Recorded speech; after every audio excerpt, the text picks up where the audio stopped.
ಕೋಲಾರ ಕೆರೆಗಳು ಇದರ ಬಗ್ಗೆ ಹಾಡೋದಕ್ಕೆ ಬರ್ತಾ ಇದ್ದಾರೆ ನಮ್ಮ ಮತ್ತಿಕೊಂಟೆ ಕೃಷ್ಣ ಅವರು. ಬರ್ಲಿ ಜೋರಾದ ಚಪ್ಪಾಳೆ.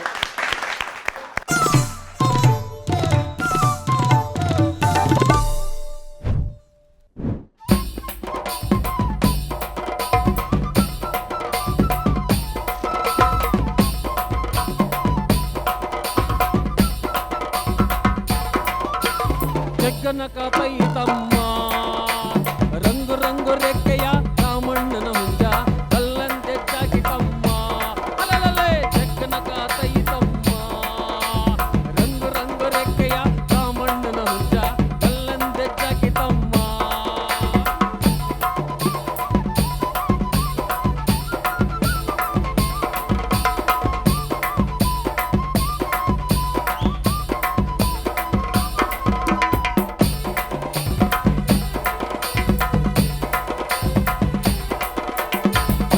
ಬೆಟ್ಟದ ಮೇಲೆ ಮಿಂಚೊಂದು ಮಿಂಚಿತೋ, ಮುಳುಬಾಗಲ ಬೆಟ್ಟ ಮೇಲೆ ಮೋಡವೇನೋ ಇಳಿಯಿತೋ. ನಂದಿ ಬೆಟ್ಟದ ಮೇಲೆ ಮಿಂಚೊಂದು ಮಿಂಚಿತೋ, ಮುಳುಬಾಗಲ ಬೆಟ್ಟ ಮೇಲೆ ಮೋಡವೇನೋ ಇಳಿಯಿತೋ. ಆವಣಿ ಬೆಟ್ಟ ಮೇಲೆ ಮಳೆಯಾಗಿ ಹರಿಯಿತೋ, ಜಗ್ಗನಕ ತೈತಮ್ಮ ರಂಗು ರಂಗು ರೆಕ್ಕೆಯ ರಾಮಣ್ಣನ ಹುಂಜ ಕಲ್ಲೆಂದೆ ಜಾಗಿತಮ್ಮ ಅಲಲಲೆ ಜಗ್ಗನಕ ತೈತಮ್ಮ ರಂಗು ರೆಕ್ಕೆಯ ರಾಮಣ್ಣನ ಹುಂಜ ಕಲ್ಲಂತೆ ಜಾಗಿತಮ್ಮ.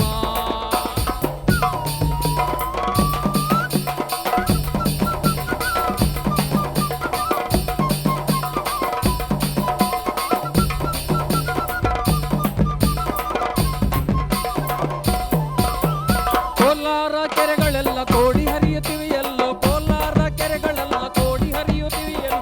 ಮುದುವಾಡಿ ಕೆರೆಯೇನೋ ಮೊದಲು ಕೋಡಿ ಹರಿಯಿತು, ಜಗ್ಗನಕ ತೈತಮ್ಮ ರಂಗು ರಂಗು ರೆಕ್ಕೆಯ ರಾಮಣ್ಣನ ಹುಂಜ ಕಲ್ಲಂದೆ ಜಾಗಿತಮ್ಮ.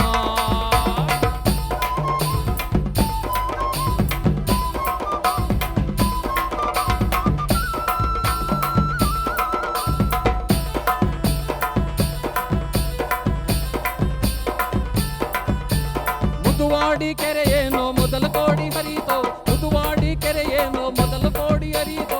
ಬೆಳ್ಳಂಬರಿ ಕೆರೆಯೇನೋ ಬೇರಾಡ್ತಾ ಇದೆಯಲ್ಲ, ಜಗ್ಗನಕ ತೈತಮ್ಮ ರಂಗು ರಂಗು ರೆಕ್ಕೆಯ ರಾಮಣ್ಣನ ಹುಂಜ ಕಲ್ಲಂತೆ ಜಾಗಿತಮ್ಮ. ಬೆಳ್ಳಂಬರಿ ಕೆರೆಯೇನೋ ಬೇರಾಡ್ತಾ ಇದೆಯಲ್ಲೋ, ಬೆಳ್ಳಂಬರಿ ಕೆರೆಯೇನೋ ಬೇರಾಡ್ತಾ ಇದೆಯೋ. ಚಿನ್ನಪನಹಳ್ಳಿ ಕೆರೆಯೇನೋ ಚೆಲ್ಲಾಡ್ತಾ ಇದೆಯಲ್ಲೋ, ಜಗ್ಗನಕ ತೈತಮ್ಮ ರಂಗು ರಂಗು ರೆಕ್ಕೆಯ ರಾಮಣ್ಣನ ಹುಂಜ ಕಲ್ಲಂದೆ ಜಾಗಿತಮ್ಮ ಅಲಲಲೆ ಜಗ್ಗನಕ ತೈತಮ್ಮ ರಂಗು ರಂಗು ರೆಕ್ಕೆಯ ರಾಮಣ್ಣನ ಹುಂಜ ಕಲ್ಲಂದೆ ಜಾಗಿತಮ್ಮ ಕಲ್ಲಂದೆ ಜಾಗಿತಮ್ಮ ಕಲ್ಲಂದೆ ಜಾಗಿತಮ್ಮ.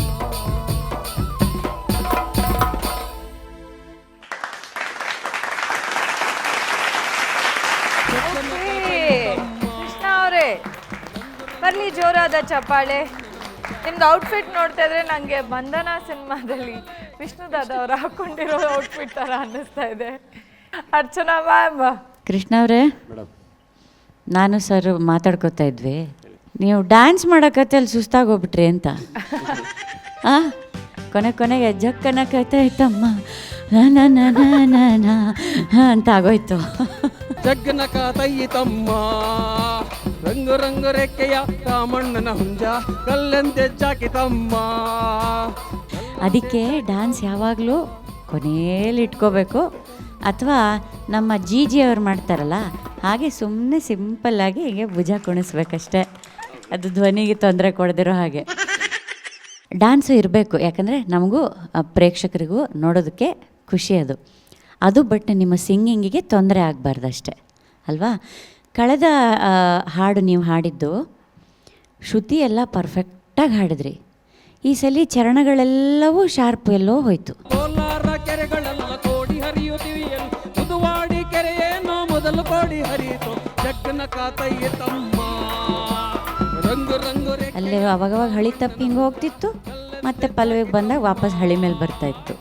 ಮತ್ತೆ ಚರಣಕ್ಕೆ ಹೋದಾಗ ಕೊನೆ ಚರಣ ಕರೆಕ್ಟಾಗಿ ಹಾಡಿದ್ರಿ, ಮತ್ತೆ ಪಲ್ಲವಿಗೆ ಬಂದಮೇಲೆ ಮತ್ತೆ ಸ್ವಲ್ಪ ಏರುಪೇರಾಯಿತು. ಒಂದ್ಸಲಿ ನಾನು ನೀವು ಕಳೆದ ಸಂಚಿಕೆಯಲ್ಲಿ ಹಾಡಿದಾಗ ಓ ಇನ್ನು ಇವರು ಶ್ರುತಿಯನ್ನು ಹಿಡ್ಕೊಂಡ್ರು, ಸಂಗೀತದ ಶ್ರುತಿಯನ್ನು ಅಂತ ಭಾರಿ ಖುಷಿಪಟ್ಟೆ. ಇನ್ನೇನು ಕೃಷ್ಣ ಅವ್ರನ್ನ ಹಿಡಿಯೋರಿಲ್ಲ, ಇನ್ನೇನು ತೊಂದರೆ ಇಲ್ಲ, ನನಗೇನು ಹೇಳೋ ಕೆಲಸ ಇರಲ್ಲ ಅಂತ. ಮತ್ತೆ ಯಾಕೆ ಹಾಗೆ ಮಾಡಿದ್ರಿ? ನನಗೆ ಸ್ವಲ್ಪ ಇವತ್ತು ಶ್ರುತಿ ಸ್ವಲ್ಪ ಪ್ರಾಬ್ಲಮ್ ಆಯಿತು. ಅದೇ ಆಗಬಾರ್ದು ಇನ್ಮೇಲೆ, ಆಯಿತಾ? ಇನ್ನು ಮುಂದೆ ಆಗದೇ ಇರೋ ಹಾಗೆ ಎಚ್ಚರಿಕೆ ವಹಿಸಿ. ಒಳ್ಳೆಯದಾಗಲಿ. ರಾಜು ಸರ್, ಮೆಟ್ಲು ಹತ್ತುತ್ತಾ ಭಾಳ ಎಚ್ಚರಿಕೆಯಲ್ಲಿರಬೇಕು ಅಲ್ವಾ? ಇಷ್ಟು ದಾರಿ ಸವಸ್ಕೊಂಡು ಬಂದಿದ್ರಿ, ಇನ್ನು ಮುಂದೆ ಭಾಳ ಕಷ್ಟ ಇರುತ್ತೆ. ನಿಮ್ಮ ಕಾಂಪಿಟೇಟರ್ಗಳೆಲ್ಲ ಭಾಳ ಸ್ಟ್ರಾಂಗ್ ಆಗ್ತಿರ್ತಾರೆ, ನಾವು ವೀಕ್ ಆಗಬಾರ್ದಲ್ವಾ? ಆಮೇಲೆ ನನ್ನನ್ನು ಮಾಡಲಾಗಿ ತೊಗೊಂಡ್ರಿ ಡ್ರೆಸ್ ಮಾಡ್ಕೊಳ್ಳೋದಕ್ಕೆ. ಆ್ಯಕ್ಚುಲಿ ಈ ಡ್ರೆಸ್ ಮಾಡ್ಕೊಳ್ಳೋದು ವಿಚಾರದಲ್ಲಿ ನಾನು ಭಾಳ ವೀಕು, ತುಂಬ ವೀಕು. ನನ್ನನ್ನು ನಮ್ಮ ಅಣ್ಣ ತಮ್ಮದಿರಲ್ಲ ಯಾವಾಗಲೂ ಬೈಯೋರು. ಆಮೇಲೆ ನಮ್ಮ ಮನೆಯವ್ರು ಒಂದು ಸರಿ ಬೈದ್ಬಿಟ್ಟಿದ್ರು, ನೀವು ಇಷ್ಟೆಲ್ಲ ಮಾತಾಡ್ತೀರ, ಒಂದು ಒಳ್ಳೆ ಡ್ರೆಸ್ ತೆಕ್ಕೊಟ್ಟಿಲ್ಲ ನೀವು ಅಂತ. ತೆಕ್ಕೊಟ್ಬಿಟ್ಟು ಮಾತಾಡಬೇಕಾಗಿತ್ತು. ಅದೆಲ್ಲ ಇರಲಿ, ಯಾಕೆಂದರೆ ಇವತ್ತು ಆ ಮಾಡೆಲ್ಲಾಗಿ ಇದ್ದೀನಿ ಅಂತಂದರೆ ಅದು ನಾನಲ್ಲ. ನನಗೆ ಅದಕ್ಕೆ ಬೆಲೆನೇ ಕೊಡಲ್ಲ. ವೇಷಭೂಷಣಗಳಿಗೆ ನಾನು ಯಾವತ್ತೂ ಬೆಲೆ ಕೊಡೋದಿಲ್ಲ, ಮನಸ್ಸಿಗೆ ಮಾತ್ರ ಬೆಲೆ ಕೊಡ್ತೀನಿ. ಆದರೂ ಸಮಾಜದ ಮುಂದೆ ನಾವು ಒಂದು ಸ್ವಲ್ಪ ಚೆನ್ನಾಗಿ ಕಾಣಬೇಕಲ್ಲ ಅಂತ ಹೇಳಿ ನನಗೆ ಇಷ್ಟ ಇಲ್ಲ ಇದನ್ನೆಲ್ಲ ಮಾಡೋದು ನನ್ನ ಮಗಳೇ. ಇದು ಹಾಕ್ಕೊಂಡೋಗು, ಇದು ಹಾಕ್ಕೊಂಡೋಗು, ಅದು ಹಾಕ್ಕೊಂಡೋಗು ಅಂತ ಹೇಳೋದು ನನ್ನ ಮಗಳೇ ಅಲ್ವಾ? ವೇಷಭೂಷಣದಲ್ಲಿ ಏನಿಲ್ಲ ರೀ, ಏನಿಲ್ಲ. ಅದೆಲ್ಲ ಮನಸ್ಸು ಶುದ್ಧವಾಗಿದ್ದರೆ ಅದಕ್ಕಿಂತ ಇನ್ನೇನು ಬೇಕು? ಎಲ್ಲ ಬಟ್ಟೆಗಳು ಚೆನ್ನಾಗಿ ಕಾಣ್ತವೆ ಅಲ್ವಾ? ಆದರೆ ನೀವು ಮಾಡೆಲ್ ಅಂತ ಹೇಳಿದಾಗ ನಾನು ಹೇಳಿದೆ, ಇದನ್ನು ಒಳ್ಳೆ ಮಾಡೆಲ್ಲಾಗೆ ತೊಗೊಳ್ಳಿ. ಮನಸ್ಸು ಅನ್ನೋದು ಇದೆಯಲ್ಲ, ಅದನ್ನು ಮಾಡೆಲ್ಲಾಗಿ ತೊಗೊಳ್ಳಿ ಅಲ್ವಾ? ಚೆನ್ನಾಗಿದೆ. ಹಾಡುಗಾರಿಕೆ ಅಂತ ಬಂದಾಗ ಕಾಂಪಿಟೇಷನ್ ಇದು. ಆಮೇಲೆ ಬ್ಯಾರಣ್ಣ ಅಂತ ಒಂದು ಪದ ಬಳಸಿದ್ರಿ, ಅದೇನೋ ಒಂದು ಪದ ಬಳಸಿದ್ರಿ. ಬ್ಯಾಲಾಳ್ದ ಕೆರೆ ಏನೋ ಬ್ಯಾರಾಡ್ತಾ ಇದೆಯಲ್ಲ, ಅಲ್ಲ ಅದೇನು ಕೆರೆ, ಯಾವುದೋ ಕೆರೆ ಬ್ಯಾರಾಡ್ತಾ ಇದೆಯಲ್ಲ ಅಂತ ಹಾಡಿದ್ರಿ. ಅದೇನು ಬ್ಯಾರಾಡ್ತಾ ಅಂತ ನನಗೆ ಗೊತ್ತಾಗಿಲ್ಲ ಅದು ಅರ್ಥ. ಅದು ಇನ್ನೂ ನೀರು ಅದಕ್ಕೆ ಬಂದಿಲ್ಲ ಅಂತ ಬೇಲಾಡ್ತಾ ಇದೆ ಅಂತಾರೆ ಸರ್. ಅದು ಬೇಲಾಡ್ತಾ ಇದೆಯಲ್ಲ ಅಂತ ಹೇಳೋದು, ಬ್ಯಾರಾಡ್ತಾ ಇದೆಯಾ ಅಂತ ಹಾಡಿದ್ರಿ. ಅದನ್ನ ಬೆಳ್ಳಂಬರಿ ಕೆರೆ ಏನೋ ಬ್ಯಾರಾಡ್ತಾ ಇದೆಯಲ್ಲ, ಬ್ಯಾಲಾಡ್ತಾ ಇದೆಯಲ್ಲ, ನೀವು ಬ್ಯಾರಾಡ್ತಾ ಇದೆಯಲ್ಲ ಅಂತ ಹಾಡಿದ್ರಿ. ನನಗದು ಸೌಂಡ್ ಬ್ಯಾರ ರಾ ಕೇಳಿಸ್ತದೆ. ಬೆಳ್ಳಂಬರಿ ಕೆರೆ ಏನೋ ಬ್ಯಾಲಾಡ್ತಾ ಇದೆ. ಹೌದು. ಜಗ್ಗಿನ ಕರೆತೈತಮ್ಮ ರಂಗು ರಂಗು ರೆಕ್ಕೆಯ ರಾಮಣ್ಣನ ಹುಂಜ ಗಲ್ಲೆಂದು ಗೆಜ್ಜಾಗ್ತಮ್ಮ. ಹೌದು, ಒಳ್ಳೆಯ ಜನಪದ ಹಾಡು. ಒಳ್ಳೆಯದಾಗಲಿ. Thank you sir. Vemgal sir. Krishna ಅವರೇ, ಸರ್ ಮುನ್ರಾಜು, ಇದು ಕೋಲಾರ ಭಾಗದಲ್ಲಿ ಹುಟ್ಟಿರ್ತಕ್ಕಂಥ ಗೀತೆ. ಇದು ಕೋಟ್ಗಾನಹಳ್ಳಿ ರಾಮಯ್ಯನವ್ರು ಬರೆದಿರ್ತಕ್ಕಂಥದ್ದು. ಇದು ಸಮೂಹ ಗೀತೆ. ಆ್ಯಕ್ಚುಲಿ ಗುಂಪು ಕಟ್ಕೊಂಡು ಭಾಳ ಚೆನ್ನಾಗಿ ಪ್ರಚಾರ ಆಗಿದೆ ಈ ಗೀತೆನ. ಕೋರಸ್ ಇದ್ದಿದ್ರೆ ನಿಮಗೆ ಆ ಥರ ಉಸಿರು ಇಳಿತಾ ಇರಲಿಲ್ಲ ಅಂತ ನನಗೆ ಅನಿಸುತ್ತೆ. ಕೋರಸ್ ಇದ್ದಿದ್ರೆ ಆ ಭಾಗದ ಕೆರೆಗಳ ಬಗ್ಗೆ ಕಟ್ಟಿರ್ತಕ್ಕಂಥ ಒಂದು ಹೊಸ ಜನಪದ ಶೈಲಿ ಗೀತೆ. ಆದರೂ ಇದು ತುಂಬ ಪ್ರಸಿದ್ಧಿಯಾಗಿದೆ ಇಡೀ ಕೋಲಾರ ಭಾಗದಲ್ಲಿ, ಮತ್ತು ಇತ್ತೀಚೆಗೆ ಬೆಂಗಳೂರಿಗೂ ಬಂದಿದೆ.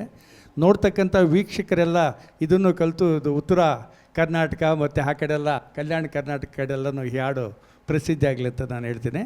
ಚೆನ್ನಾಗಿ ಹಾಡಿದ್ರಿ. ಮೇಡಮ್ ಹೇಳಿರೋ ಕಾಮೆಂಟ್ಸು ನೆನ್ಪಿಟ್ಕೊಳ್ಳಿ ಅಷ್ಟೇ. ನಮಸ್ತೆ. Thank you sir. Thank you so much.